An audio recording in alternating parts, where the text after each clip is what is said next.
We are so excited to introduce our listeners to a new app that just launched. Basecamp Ed is a community building platform for parents to find like-minded families and dedicated teachers in your area. Whether you homeschool your children, are curious about it, or simply want to build extracurricular activities, Basecamp Ed has you covered. Connect with local parents to create co-ops, form groups based on your child's interests, and use the calendar to schedule events with ease. Teachers and coaches can also create profiles and list their credentials for parents to use as a way to supplement subjects and activities. Homeschooling was never meant to be done alone. It takes a village. Build it with Basecamp Ed. Take advantage of this free resource and go download it today. You can also follow them on Instagram and Facebook at Basecamp Ed app for the latest updates. We had these love songs that were sitting kind of in notebooks, and we would sing them every once in a while. For fundraisers or just random. Yeah. Right. And we finally got kicked in the butt by some good friends of ours, basically, who said, I'm tired of hearing you talk about this, about how you want to record these songs, blah, blah, blah. And they basically said, hey, if you will record a video right now and start a Kickstarter in 5 days, then we'll give you $1,000.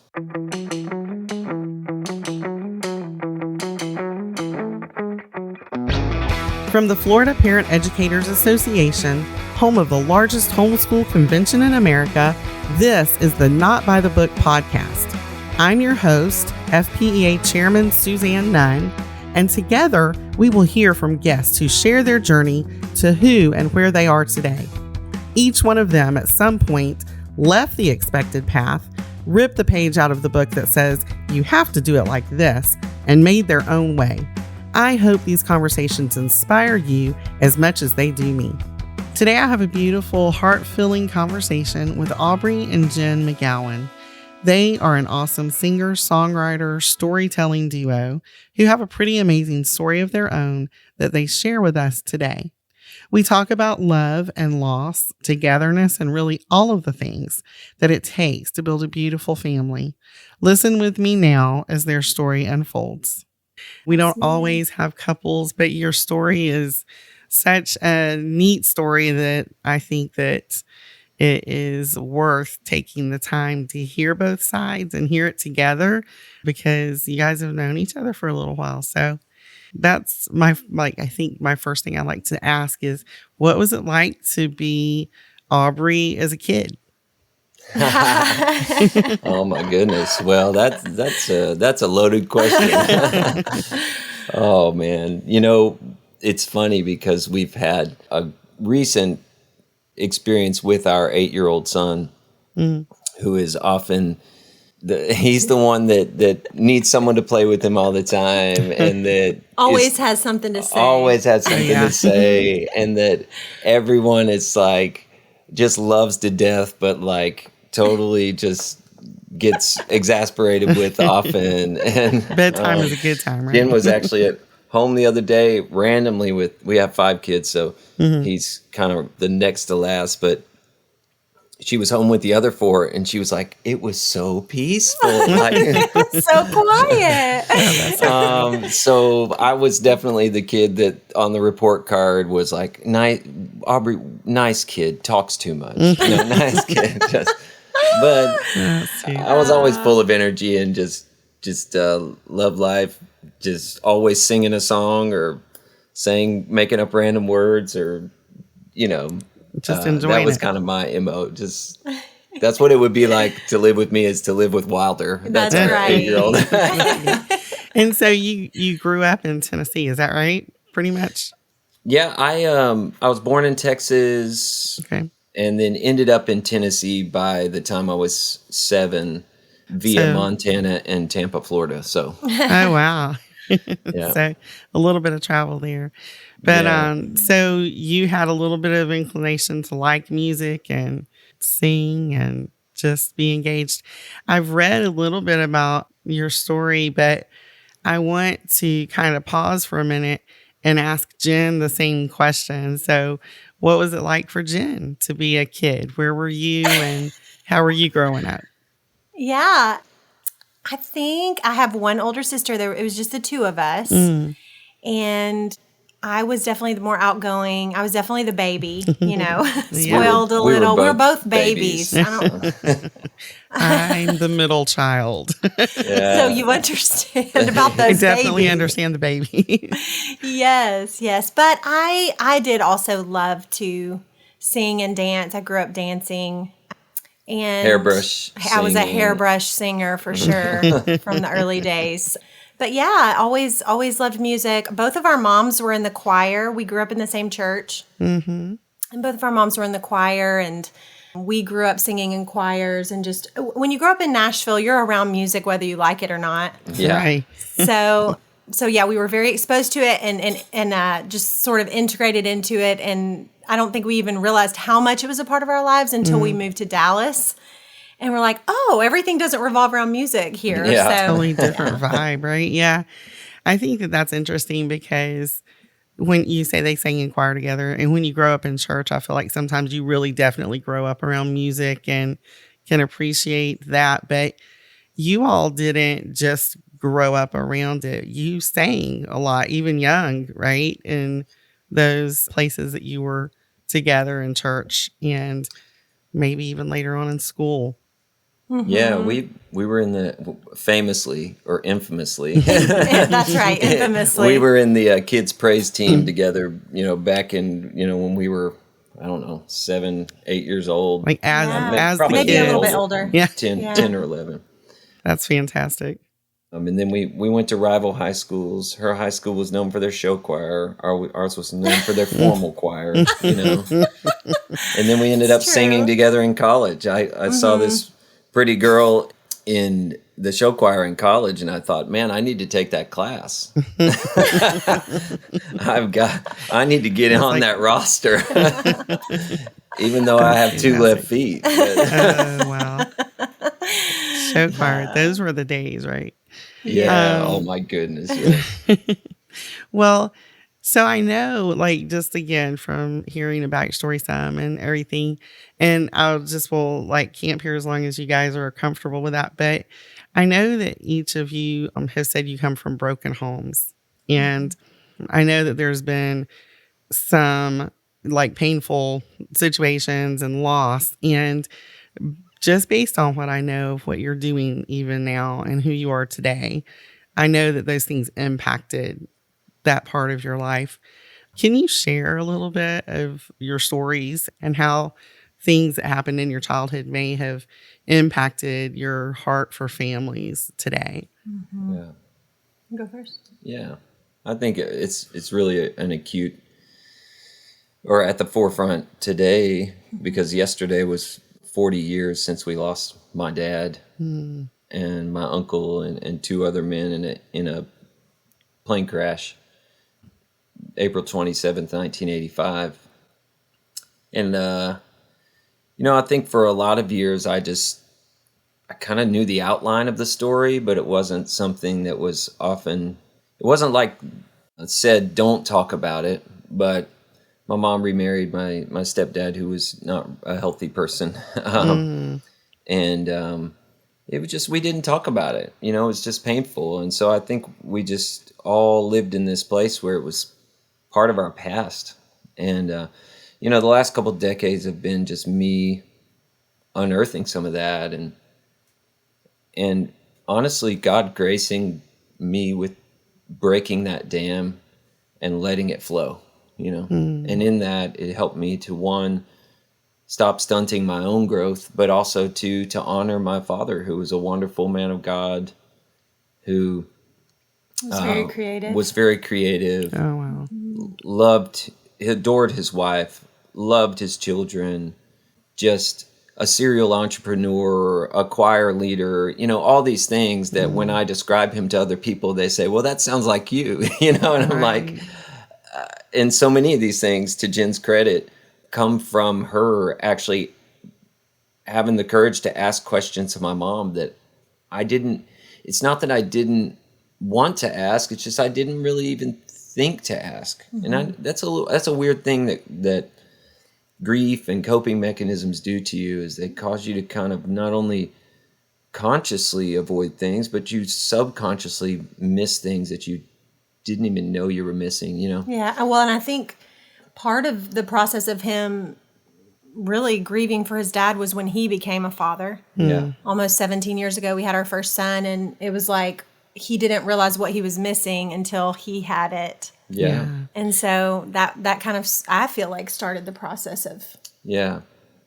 It's like, And there's a lot of pain there. I mean, but I think in the and not to get too deep too quickly, but I mean, what I've processed even over the last 48 hours, this kind of really major milestone in our lives past his death, is that, man, grief is such a painful thing, and that's why so many of us avoid it and don't process it. But man, it's so good, and it's intended for our good, and it's life-giving, and it's like it can be the river that reshapes the landscape of our life and brings new life and new growth and, you know, beauty from ashes. Or it can be the stagnant lake that's held behind the dam that creates unhealth and stress and makes your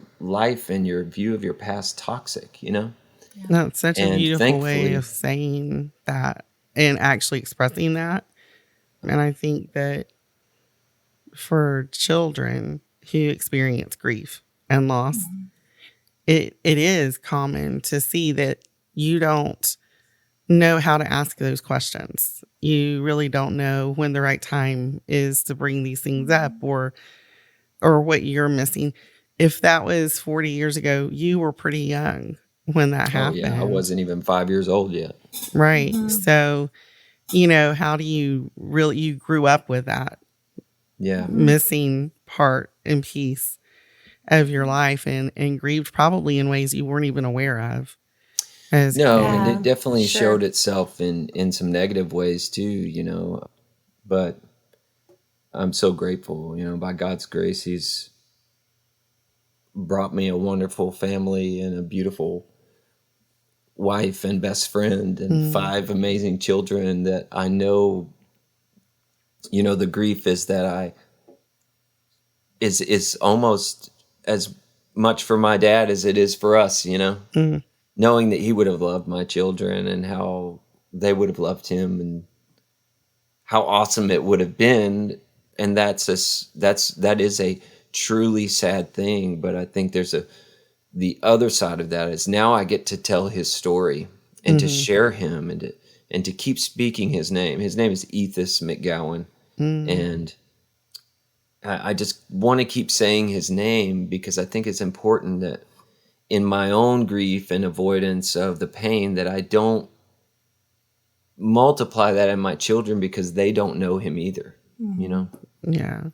I lost my father before my 2 youngest children were born. Well, my son was born, but he was too young to remember him. And my youngest daughter is the one we say she's never had a grandfather because on both sides we had lost our dads.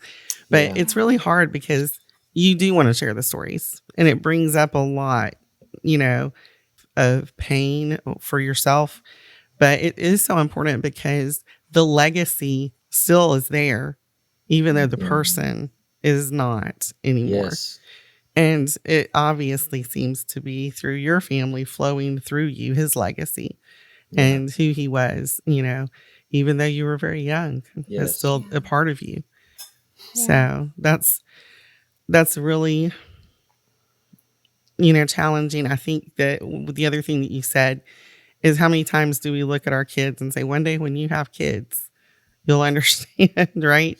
And it's like you said, you really didn't even understand those feelings until you became a father. It's a long time process of handling all of those emotions very much. And so, Jen, you met him after he was a little bit older. I did. Yes. And I think just having that experience of losing his father so young and then having a stepfather who was, you know, just a really tough military man, you know, He was abusive. Verbally abusive, for sure, to Aubrey and his siblings. But I think from that experience, it like lit a fire under him to go the other way. Right. You know, it kind of helped him draw lines in the sand of, this is the kind of father I want to be. And yeah, in some ways we feel like we were starting from scratch or really kind of behind. My parents divorced when I was 9. And yeah, it does sort of define your childhood. You don't think that when you're a child and when you're a teenager, you don't think that maybe some of the ways you're acting out or maybe some of the things you're reaching for. Yes, you don't. I think when you're young, you don't realize that that's why, that there's a void there. But as you get older and you look back, you're like, oh, I can see, I can see now. So I'm so thankful though, because my mom was so faithful to church, and just her prayer was always that the Lord would put amazing men of God in my sister. I have a sister in our lives, just to show us what that looks like. And he truly did honor that request. And same for me too. Yeah, and so I think we grew up together in the same youth group, and I think we sort of just had this connection, maybe because from our brokenness. And yeah, it has made us really want something different for our family. And in both of these situations it was unavoidable pain. Yeah. It was something that his mom didn't choose, my mom didn't choose, but life went on, and there's redemption in all of these things. And in our story, I feel like there's a beautiful redemption from that loss. Yeah. And I think that, as kids too, you probably look around the world that we're in, and it seems normal to have brokenness. Mm-hmm. And on a level it is normal, but it certainly isn't how God intended for those things to be. And I think you learn a lot from those things in your life as children, because you observe the things that you don't want to have in your life, or you observe the things that, I like this is what I want to keep. And that's not always intentional, and you don't always think about it, Right. But I think that, one of the things that when you're walking away from, your home that you've grown up in, and you're stepping out into your life, a lot of that is very important for you to process with the person that knows you and has chosen to marry you, right? And then the benefit of having known each other's stories early on probably really helped you all to be more intentional about what you wanted in your family. But I know, and we'll talk in a few minutes about how you're using those things to minister to people and to families. But first, I want to see if you will share a little bit about how you actually ended up married after all of the years of knowing each other. So, yes, that's a good... I know. Well, we actually didn't start dating until college. We were very good more friends. Amazing. Yeah, we were very good friends and kind of ran in some of the same circles. But I think it was my freshman year of college. We both ended up at the community college in our town, not because that's where either of us wanted to be, but honestly, it was just what worked out. And I just feel like that was a little bit ordained.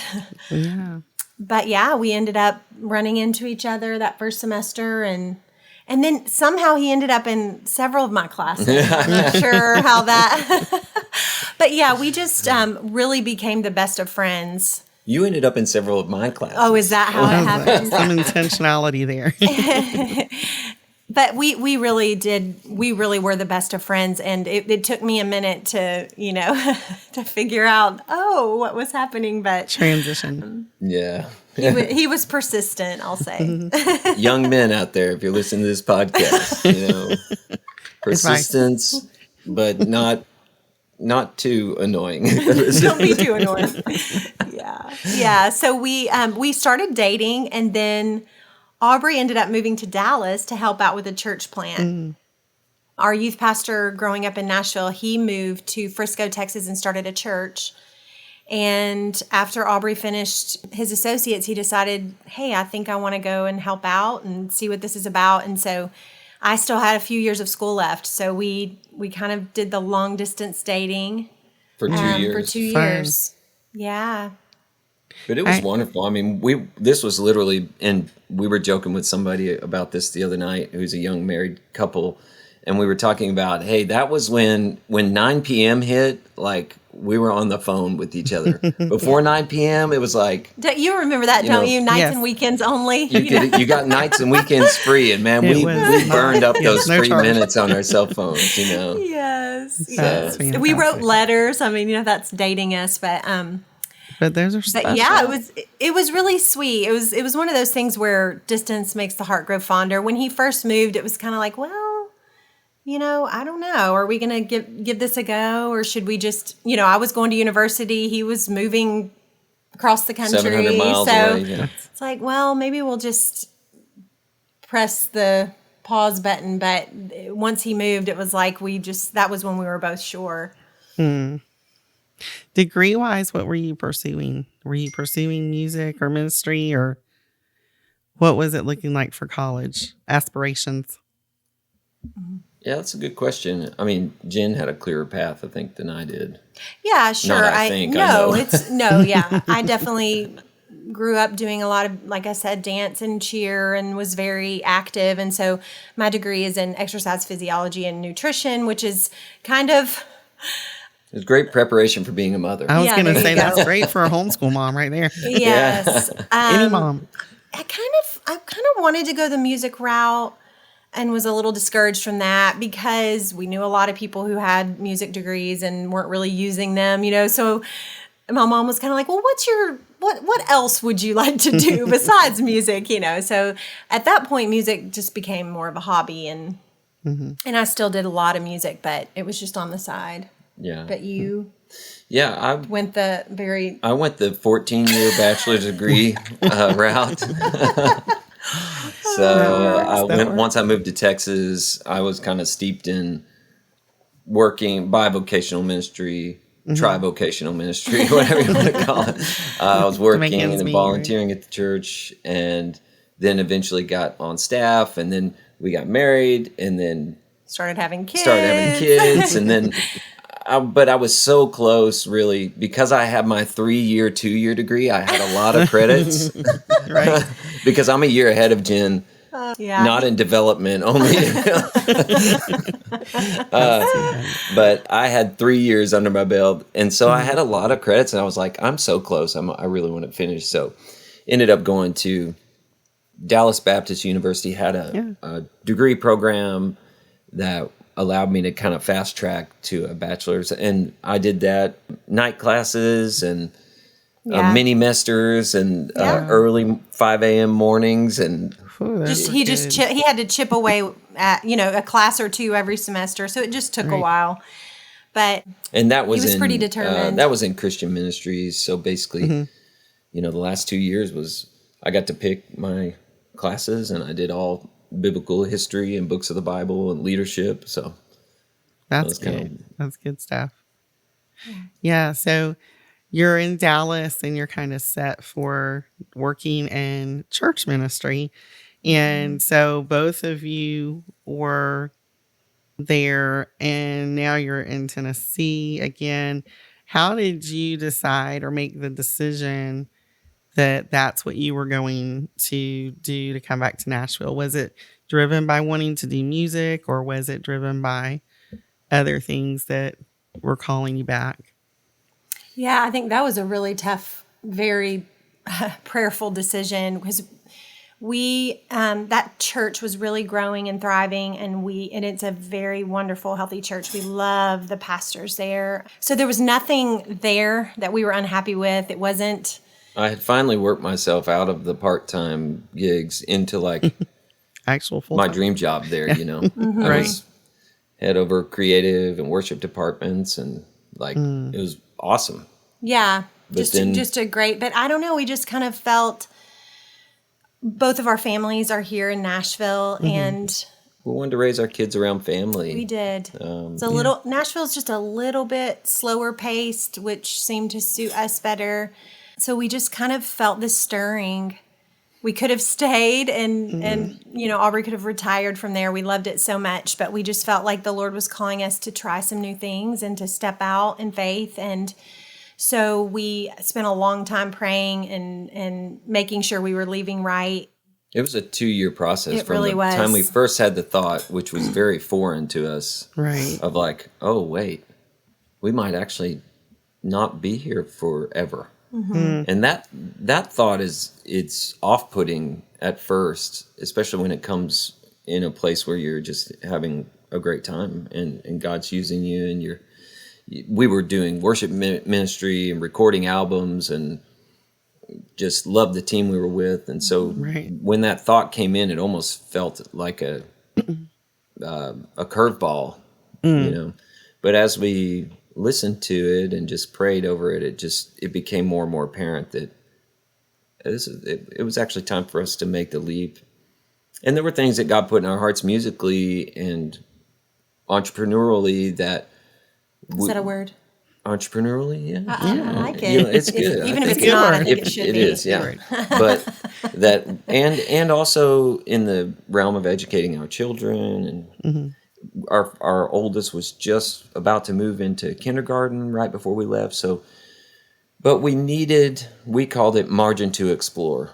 It was a driving desire of ours of like, hey, we need some margin to explore what's next. We're not sure what's next. So we actually took a leap back here, didn't have a position anywhere or any kind of real concrete idea of what we were going to do. It's just we knew we were supposed to take the leap.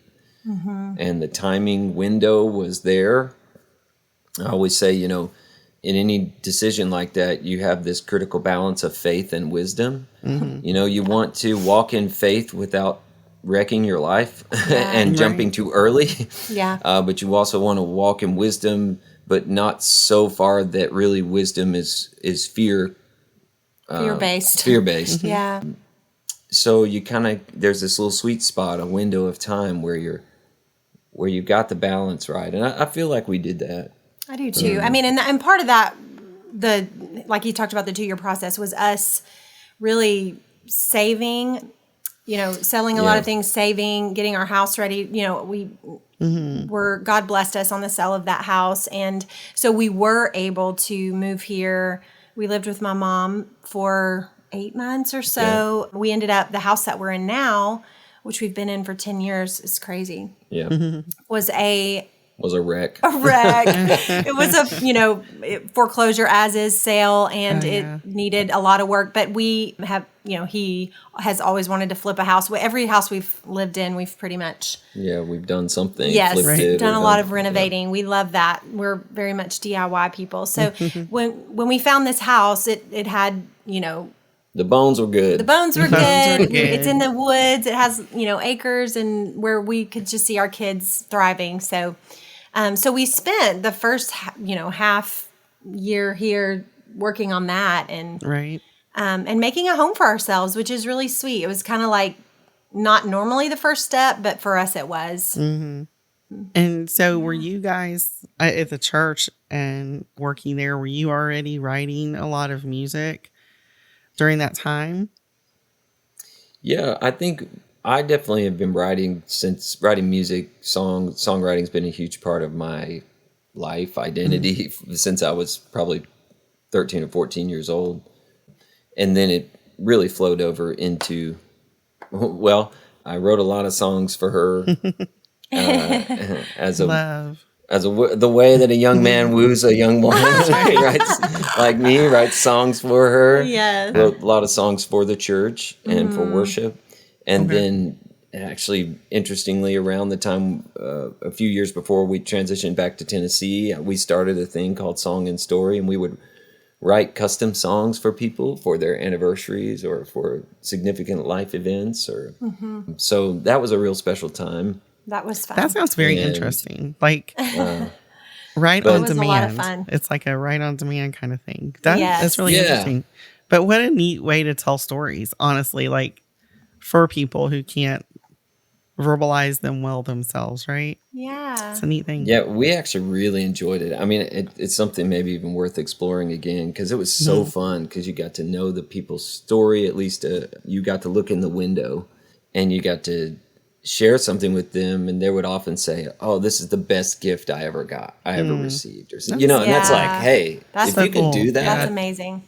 Yeah, that was super fun. That kind of, we were doing that in Texas, and then I guess once we moved back here, we were leading, or Aubrey would lead worship at different places. And then at our home church, we would relieve, our pastor's wife was the worship leader, and we would relieve her, once a month or so. And that ended up working us into, a part-time role at our home church, which we still have and love.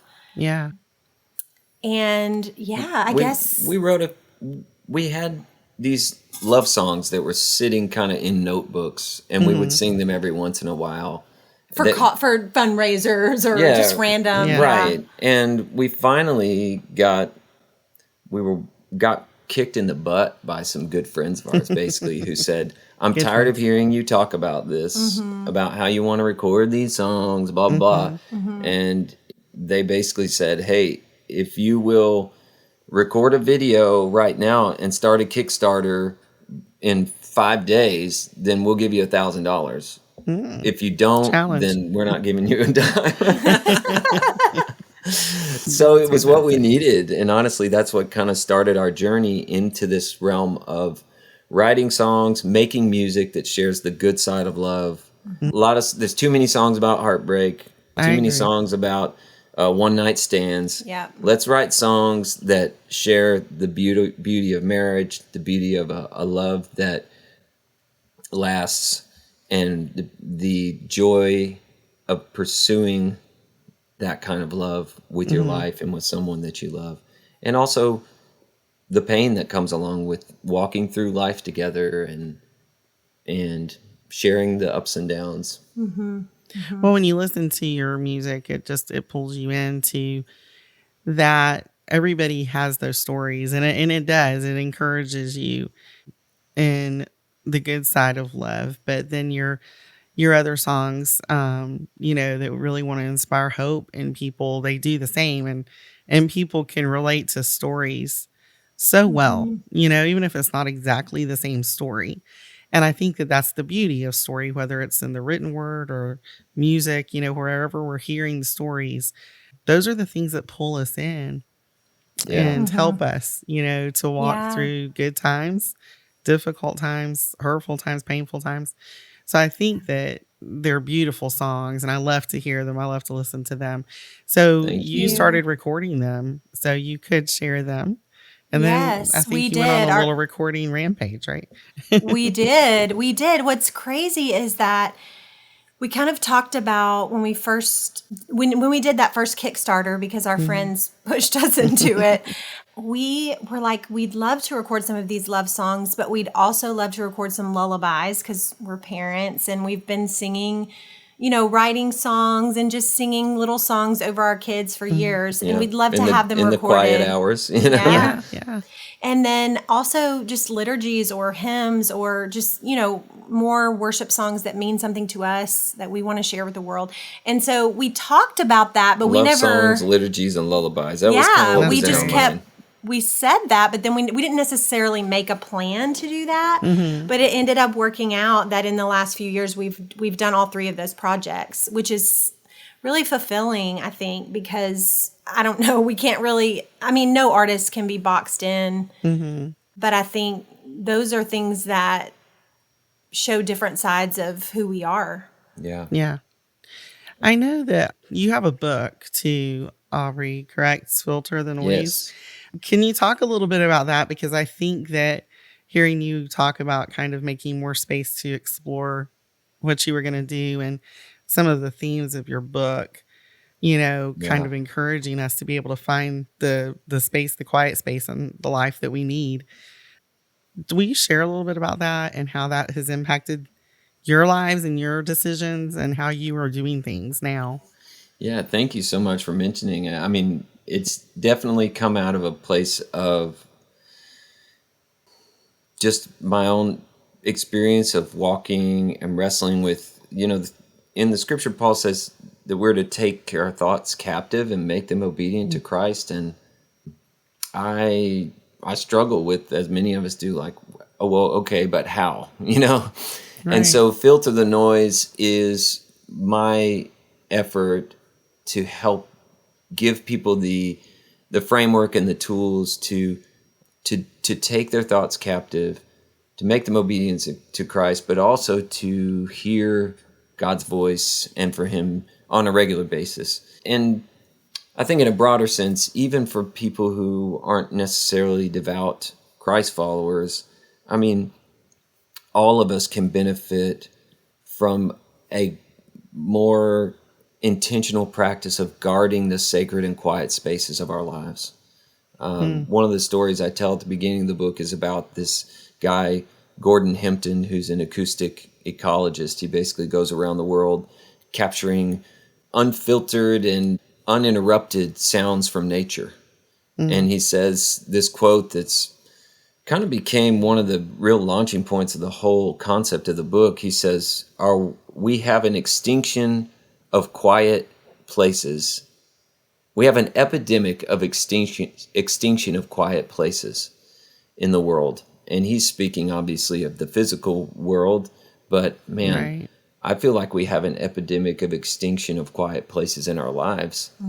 And yet what we're learning through neuroscience, what we're learning as we just explore the intersection of faith and life and the pace of life and technology, is that our bodies, our lives, our souls were made for rhythms of rest and are desperate for sacred and quiet spaces. So this is my effort to add to many, many voices throughout the centuries who have shared practical ways for people to get in those quiet places, to identify the voices in their head, because we all have them. None of us are, doesn't mean we're schizophrenic, it means we're human. And how do we identify them? And then how do we quiet those voices and give the voice of our Creator priority in our lives? Because it's his voice that spoke us into existence, and it's his voice also that still sustains us. It's just, are we prioritizing time to intentionally listen? Well, it's easy for us to get so caught up in the chaos of our daily lives, right? Yeah. And that drowns that voice out so easily. All the other ones are the ones that, are crying for our attention. And I think too, it's not just physical noise, but physical noise is a big, for people to be just in a place where it is quiet Yes. is not really common in our culture these days, because people are constantly at you with something. You can't, it's hardly quiet anywhere, but there's the busy quiet or busy noise of, the things that have to be done, the things that need our attention, and the schedules that keep us going constantly. I think, maybe we can talk about this for a minute, but, what are we teaching our children and building those habits? I think so many children are so overscheduled right now. Yes. That we're also not encouraging them or teaching them how to have that time. And, how do you address that with your kids, and not just as adults, but teach them to grow up in it? Yeah, the best way to do it is to model it, to show them that not everything is stacked together. And Jen is really the champion of that in our lives.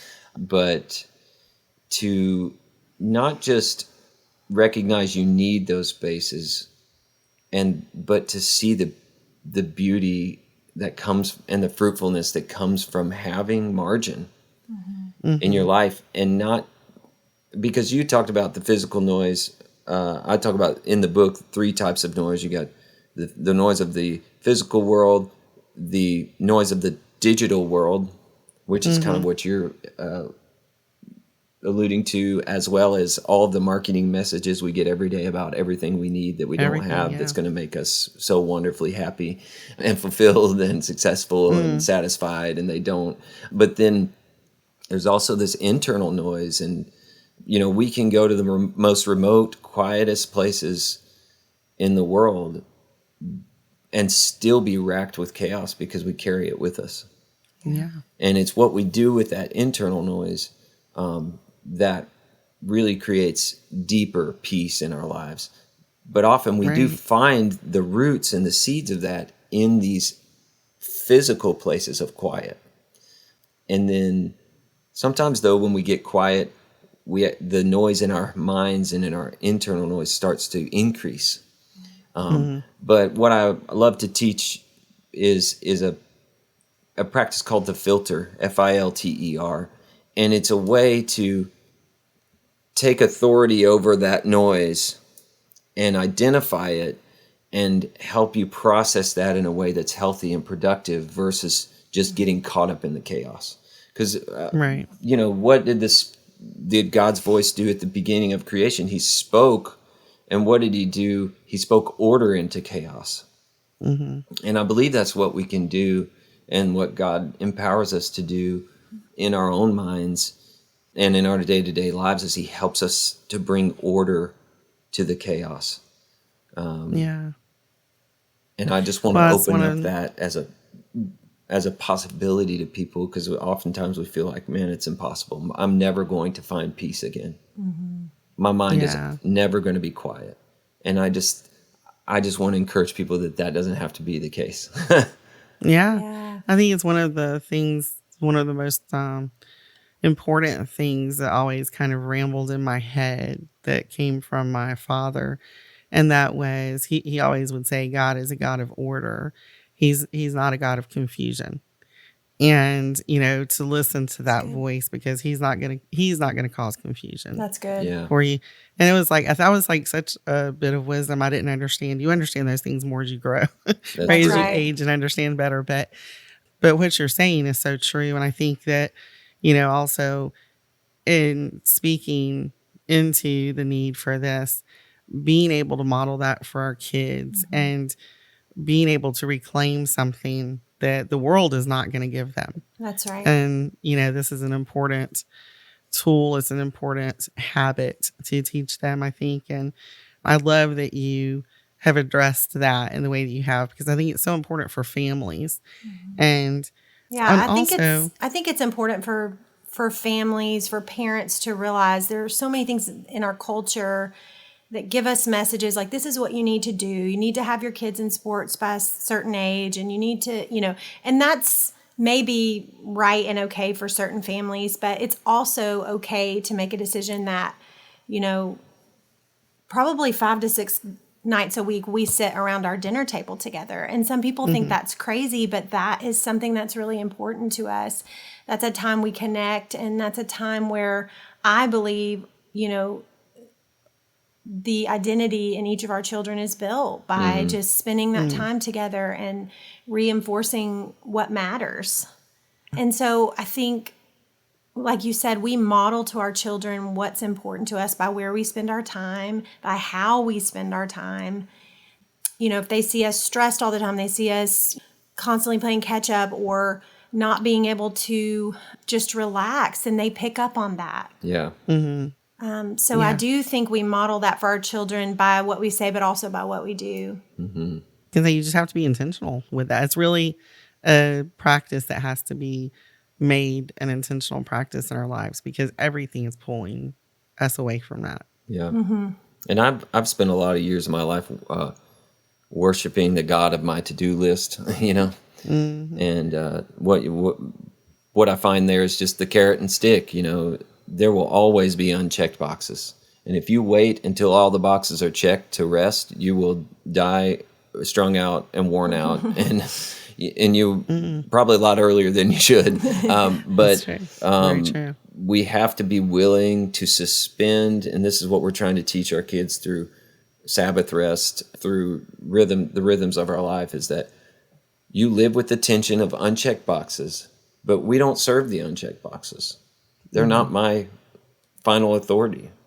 And actually, when we suspend those and we put time with the Lord and time with each other as a priority, like the check boxes, either A, they go away because they're not that important, or B, they actually get done more efficiently.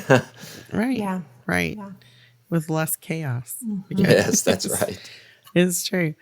I do want to talk for a minute to you, Aubrey. I know you have Whetstone Way, and I know that you have this desire and drive to help fathers be present and be effective. Can you share with us a little bit about that and your dangerous man? Yeah. The Whetstone really was birthed out of a desire to capture the heart of the father, so that we could capture the heart of the family.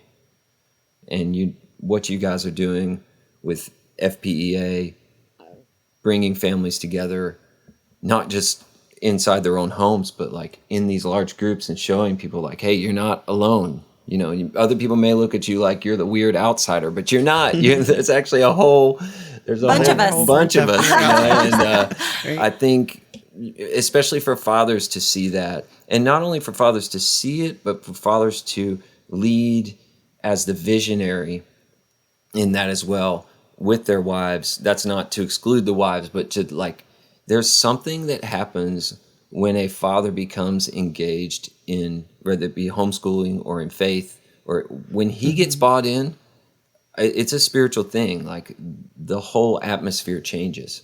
What we were doing for a long time was creating discipleship resources and tools for families. And what we found is that the wife would be really engaged, and then she'd come to the husband and be like, what do you think about this? And he'd be like, why would we do that?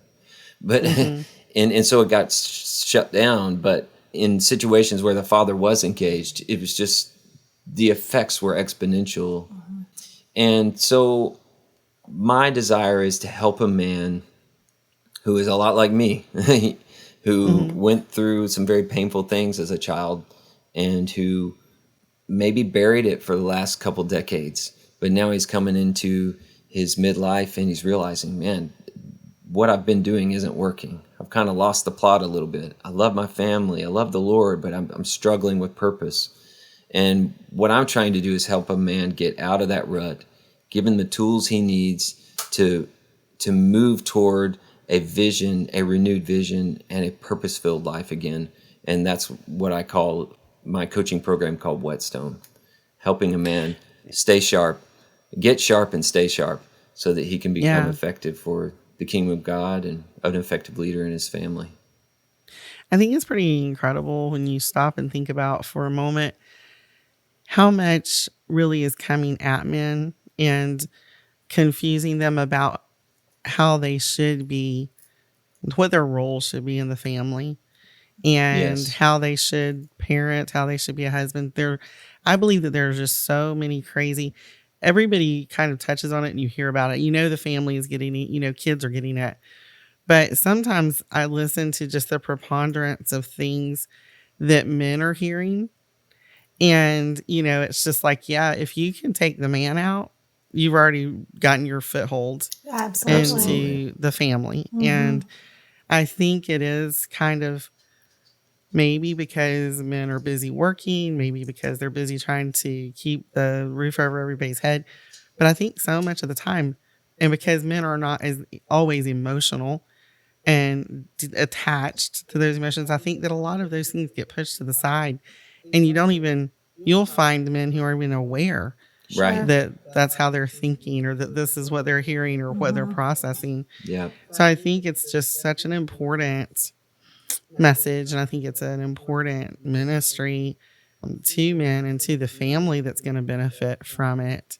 But do you find for men that it's really hard to stay committed? I mean, it's a battle for them to be committed to what you're teaching them and what they're learning, or is that something that you don't see them really struggling with once the blinders are kind of removed? Yeah, I think the biggest thing is getting a man across the starting line. Getting a man, even like myself, to admit that he needs help. Our biggest problem is that we all have convinced ourselves, well, I can fix this. I can do this. I made this mess, so I'm going to fix it. And the men that have most success in moving into new places of growth and healing are the men who are willing to reach out for help. Because once I can get started with them, and it's not just me, there's so many people doing wonderful things in this area. I just happen to be one of them. And the program that I'm doing right now is called the 90-Day Reset. If I can get a guy to day one, we can take some significant, important, powerful ground in 90 days. The struggle is to get the guy to day one. That's the biggest roadblock. Yeah. But at the same time, none of us are immune to that. That's not just a problem with men, but we do tend to be a little bit more lone wolf, isolating, prideful, but that's not the way that we're made to be. We are made to be humans who are in community, humans who need each other. And until we can recognize that need and reach out for help, it's very difficult to make significant progress into a life that it has a deeper purpose and renewed vision. And you're right, so many men are in that place of just numbness and drifting. And you mentioned the dangerous man, and I won't go deep into that, but basically, there's the right kind of dangerous man and the wrong kind of dangerous man. The wrong kind of dangerous man doesn't know where he's been, doesn't know where he's going, doesn't know who he is, and doesn't really know what he wants. But if you can kind of answer some of those questions and redirect a man's heart, then the right kind of dangerous man, the one who's really going to take ground for the kingdom of God and who's going to really dig his heels in and lead his family, is a man who knows where he's been, who knows who he is and is becoming, and who knows what he really wants. Because if you know what you really want, you will sacrifice almost anything to get it. But if you don't know what you really want, then you're going to be blown and tossed by every voice that tells you what you need, tells you how you need to live, or what you need to look like, or what you need to own, or blah, blah, blah. But there's something amazingly powerful that happens when a man gets really clear about what he really wants and about what God really wants from him. And when I can do that with a guy, oh my goodness, you should see, you could see the fire coming across the airwaves. It's powerful. That's my favorite part. If I can get a guy there, man, we can go anywhere. That's so true. And I think that, I like the way you say that, just get them to the first day, because that is one of the struggles, I think, not just for men, but maybe especially sometimes for men, is just admitting where you need to stop and get some help or get some attention and focus on your life, know. And again, as the head of the home and the husband and the father, what better way to tear families down? Because as long as the man's rendered pretty ineffective in some of those ways, then the family just kind of spirals down from there and struggles. So it's so encouraging for me to see how you have taken your stories and how this has now come to, impact the way that you live your lives, the two of you ministering to people and encouraging people. It wasn't wasted. Sometimes I think we question, why things happen, why we're the ones that had to go through this or that. Sure. But for sure, I think that what we do with our story, what we do with what we've learned, what we do with how God has basically entrusted us to walk out the rest of our lives, for the people who we're responsible for, our families, the community that he brings us into. It's important to understand our story, to share our story, and to encourage families. And it's beautiful the way that you guys do it. It's just amazing to me. And I know that we've got more stories. I know that your songs of hope came from stories that, you share. And I know that it's just another testament to how, even though you're doing all of the things that in your life, you're living out and you're doing the right things, you're still going to hit hard places. Yeah. That's and right. Do you want to share even a little bit about some of those songs? Because they're amazingly beautiful songs. Thank you. Yeah, that whole album, which just came out last year, Songs of Hope and Healing, was started because our daughter was diagnosed with severe scoliosis, and it just, it was a bump in the road that we weren't expecting. And, a lot of our focus and attention shifted to that because it needed to. And we're still kind of walking through that with her, a lot of daily therapy and things. But I think, we don't have to, and we tell this to Kayla, our daughter, all the time, like, the Lord can use this. This is not in vain. Just like you were saying, the Lord doesn't promise that we won't walk through trials and that we won't have, hardship in our life. He just promises that he'll be with us.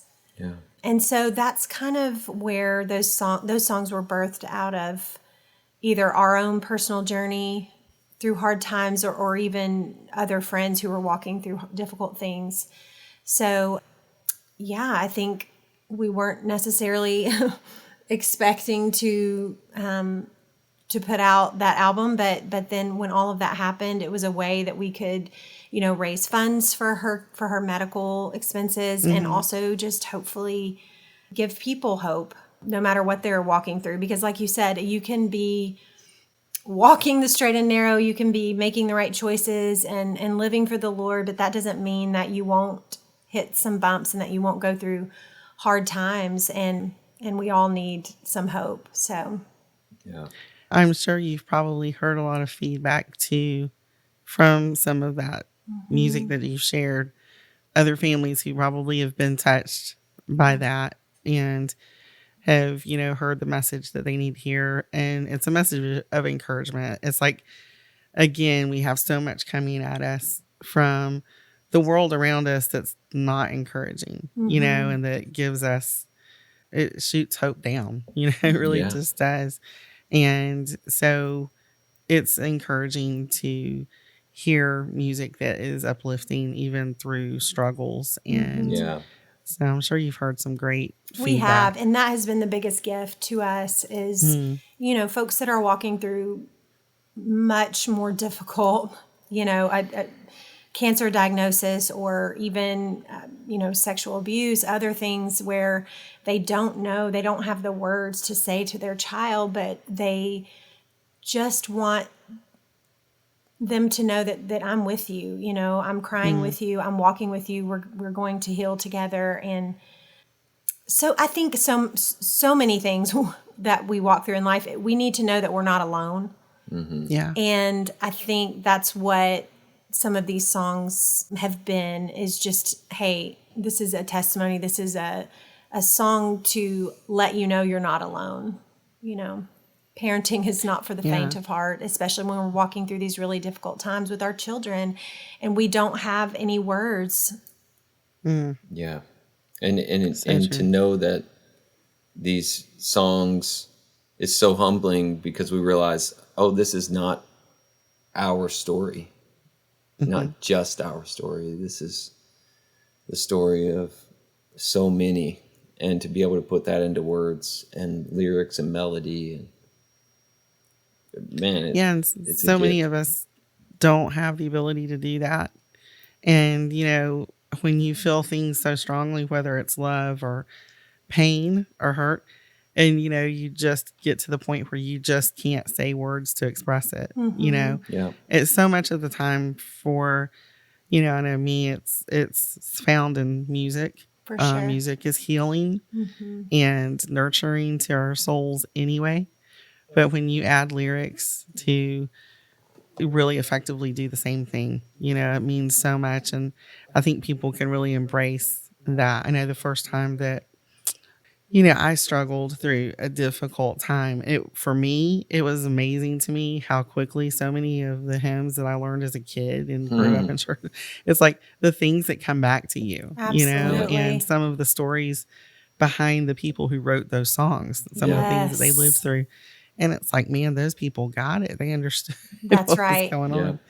So it's very important that you're sharing that, and appreciated, I'm sure.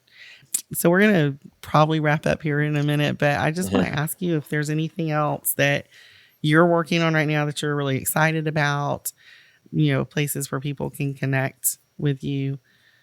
coming up soon. I know you're going to be at FPEA at the end of May. So that's awesome. We can't wait. That's going to be awesome.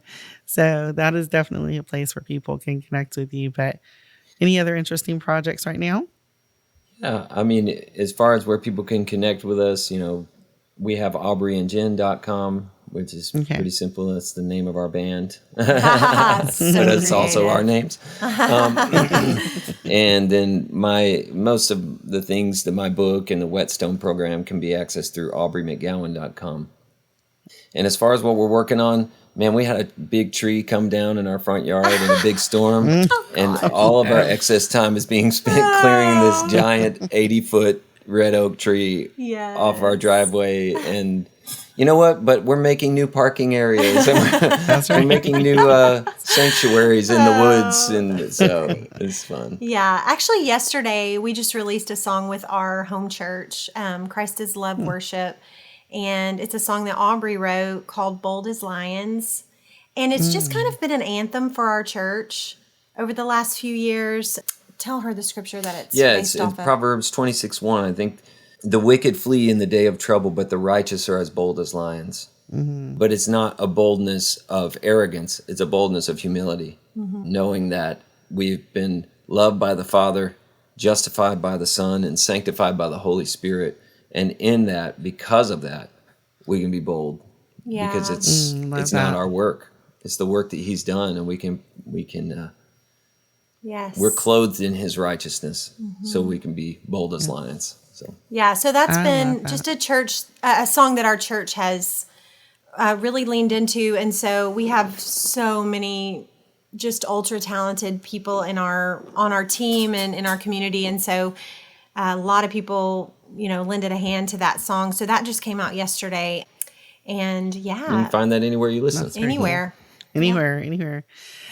Also, I really just love to ask this, and for people who are wordsmiths especially, this is a good question. But, I find that in listening to stories and music and just growing up, there will be things that we've heard, things people have shared with us, quotes that we've heard. I know a lot of times the things that, grandma said just kind of stick in your head. But what would you say would be a quote or something that really is stuck with you, maybe in your childhood or even now, things that encourage you, words that encourage you in your journey?